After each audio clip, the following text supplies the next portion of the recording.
दोस्तों, हम सभी लोग ये तो जानते हैं कि पृथ्वी लोक पर जन्म लेने वाला कोई भी प्राणी अमर नहीं होता।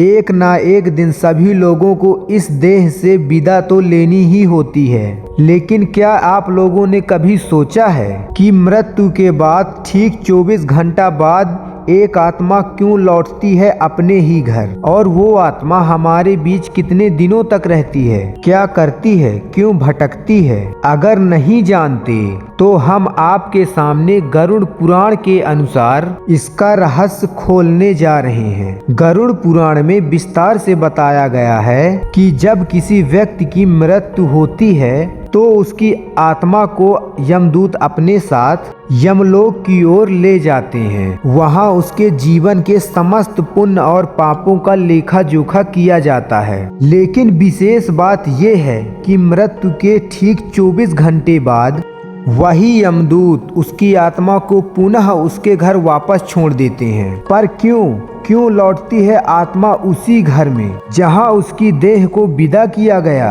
क्योंकि आत्मा को संसार से, उसके परिजनों से, अपनी अपूर्ण इच्छाओं से एक सूक्ष्म डोर बांधे रखती है।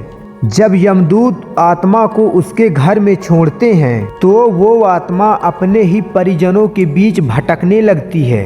वो उन्हें पुकारती है, रोती है, चिल्लाती है, लेकिन कोई उसकी आवाज नहीं सुन सकता।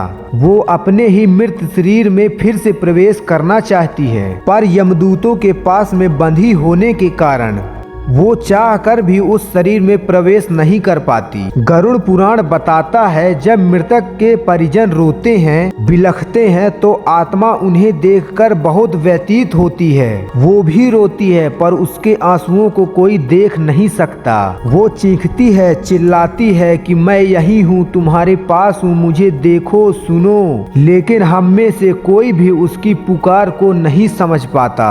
बेबस आत्मा अपने कर्मों को याद करके और ज्यादा पीड़ा से भर जाती है।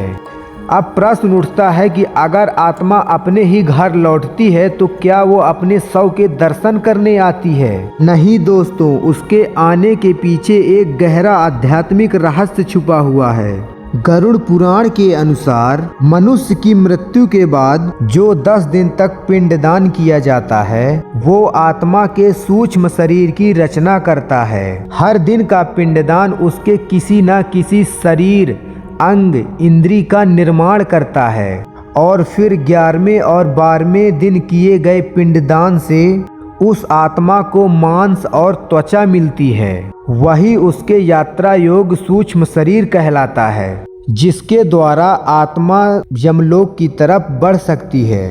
13वें दिन जो पिंडदान किया जाता है वही उस शरीर को, आत्मा को शक्ति देता है, जिससे वो यमलोक की ओर अपनी अंतिम यात्रा शुरू कर सके। इसीलिए हिंदू धर्म में 13 दिन के पिंडदान और श्राद्ध का महत्व बताया गया है, क्योंकि ये कर्म आत्मा को संसार से मुक्त करने में सहायक होते हैं। वरना वो आत्मा उसी घर में अटकी रह जाती है, भटकती है, पीड़ित होती है, असहाय होती है। लेकिन ये प्रश्न उठता है कि 13वें दिन के बाद आत्मा की यात्रा कैसी होती है? क्या वह सीधे स्वर्ग चली जाती है या फिर उसे भी एक कठिन रास्तों से, रहस्य से गुजरना पड़ता है? इसका रहस्य गरुड़ पुराण में विस्तार से बताया गया है। जब आत्मा में उसके घर छोड़े गए 13 दिन पूरे हो जाते हैं तो वह यमलोक की ओर अपने कर्मों के साथ रवाना होती है।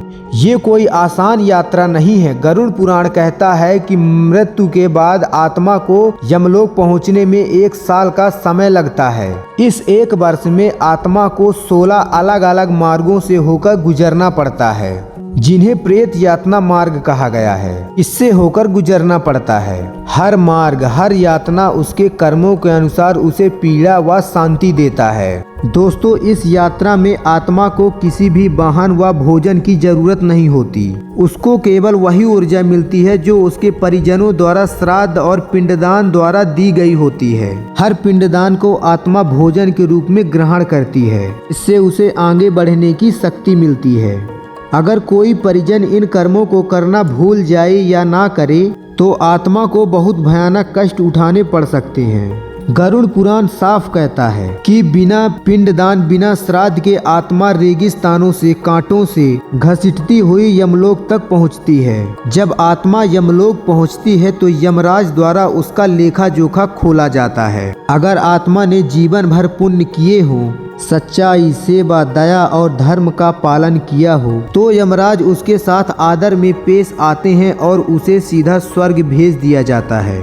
लेकिन अगर आत्मा ने पाप किए हों, धोखा, हत्या, छल, अन्याय, तो उसका स्वागत यमदूतों की क्रूरता से होता है। गरुड़ पुराण बताता है कि पापी आत्मा को रास्ते में ही अनेक यातनाएं दी जाती हैं। तेज गर्म पत्थरों में चलाना, कांटों में घसीटना और उसे बार बार याद दिलाया जाता है कि ये उसके कर्मों का ही परिणाम है।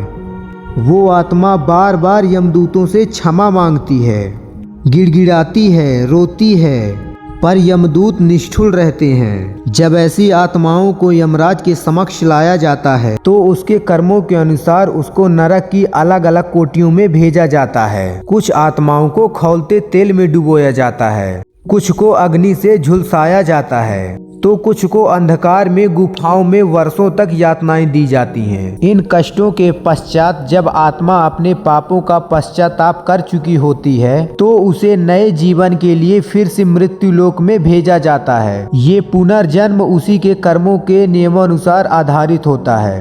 अगर कुछ पुण्य बाकी है तो मानव शरीर मिल सकता है, अन्यथा पशु पक्षी कीट में भी आत्मा को जाना पड़ सकता है। दोस्तों, गरुड़ पुराण ये भी बताता है कि अगर कोई किसी का कर्जा दिए बिना या फिर किसी कार्य को पूरा किए बिना मर जाता है तो उसकी आत्मा को शांति नहीं मिलती। कई बार आत्माएं अपने परिजनों को सपनों के माध्यम से संकेत देती हैं। अगर आत्माओं के लिए तर्पण, दान, कर्मनिष्ठ श्राद्ध न किया जाए तो वह आत्मा बार बार मृत्युलोक में लौटती रहती है। इसलिए हर व्यक्ति को अपने मृत पूर्वजों के लिए हर साल श्राद्ध पक्ष में तर्पण अवश्य करना चाहिए। यही उनकी मोक्ष का मार्ग बनता है। तो दोस्तों, मृत्यु एक अंत नहीं बल्कि आत्मा की यात्रा का एक पड़ाव है और ये यात्रा तभी आसान बनती है जब हम अपने पूर्वजों के प्रति धर्म, कर्तव्य और करुणा से जुड़ें। गरुड़ पुराण केवल हमें डराने नहीं आया बल्कि जागरूक करने आया है कि जीवन में जो हम करें उसका प्रभाव मृत्यु के बाद भी रहता है। दोस्तों, अगर जो आप लोगों को यह वीडियो पसंद आया हो तो वीडियो को लाइक करके चैनल को ज़रूर सब्सक्राइब कीजिएगा, क्योंकि हम आप लोगों के लिए ऐसे इन्फॉर्मेटिव वीडियो लाते रहते हैं। तो धन्यवाद दोस्तों, मिलते हैं अगली वीडियो में।